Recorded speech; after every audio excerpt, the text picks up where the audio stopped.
20 नवंबर को संसद में एक कानून पास होता है। 250 करोड़ साल पहले से जो आज तक भारत के लिए ढाल बन करके खड़ा है अरावली पर्वत, उसमें 97% जो पहाड़ी है वह 100 मीटर से छोटी है। और एक जो कानून एक लाइन में लिखी गई कि जितने भी 100 मीटर से नीचे की पहाड़ी है उसे अब पहाड़ी के श्रेणी में नहीं रखी जाएगी। इसका मतलब है कि सरकार की मंशा है कि जिस तरीके से आज उद्योगपतियों को बढ़ावा दे रही है सरकार, वह उसके नीचे खनन होगा, वहां के जंगल काटे जाएंगे, वहां से अरावली पर्वत को एकदम नामो निशान हटाए जाएंगे।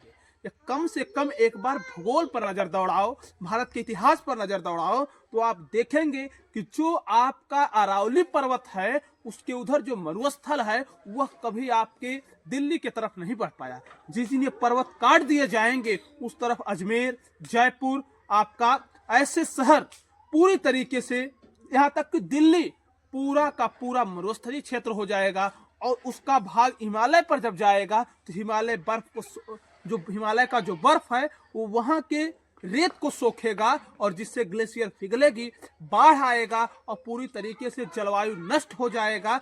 आप इतना ही नहीं, मानव आज जो कोरोना में मास्क लगाता था, दिल्ली में मास्क उसका जीवन का हिस्सा बन जाएगा, धूलें इतनी हो जाएंगी। इसलिए महोदय, और यहाँ तक हम बता दें, देश इतना भ्रष्ट है कि जब कागज में पैसा भरकर लिफाफे में जाएगा तो 100 मीटर से नीचे सारी पहाड़ियां हो जाएंगी और अरावली समाप्त हो जाएगा। इसलिए हमें राजस्थान को बचाना है, दिल्ली बचाना है, देश बचाना है और साथ में उस पर्वत को भी बचाना है।